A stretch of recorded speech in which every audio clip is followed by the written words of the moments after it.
મારા બધી સબસ્ક્રાઈબરને મારા તરફથી જય દ્વારકાધીશ। તો અત્યારે હું છું મારે વાડીએ, કારણ કે આજે આવવાના હતા દવા છાંટવાવાળા।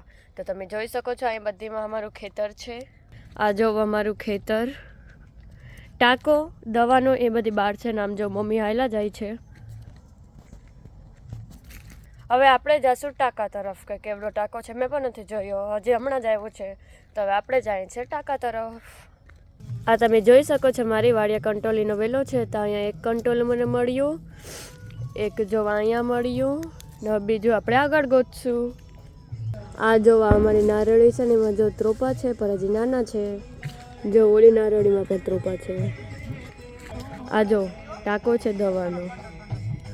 તો હવે આપણે જઈ રહ્યા છીએ મારા દાદાના ઘરે। તો ત્યાં જાતે જાતે જે કંટોલીનો વેલો આવશે એમાં આપણે જોશું કંટોલા છે કે નહીં। અહીંયા જે કંટોલાનો વેલો આવી ગયો હતો, તો જો અહીંયા છે ને એક કંટોલું મને તો અત્યારે દેખાઈ રહ્યું છે, તો હું તમને દેખાડીશ કંટોલું। જો એક મને અહીં દેખાઈ ગયું, હજી બે મને દેખાણા છે।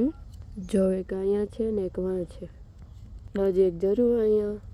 હવે હું તો આગળ આગળ જાતી જ રહી, પણ તમે બધી મારા સાથે બના રહેજો। વાડીએ તો અહીંયા માંડવી, નારળી એવું જ ઉગે છે, તમારે ત્યાં શું ઉગે છે મને કોમેન્ટમાં જણાવજો। આ પર જો આખું ખેતર માંડવી અને નારળીથી જ છે।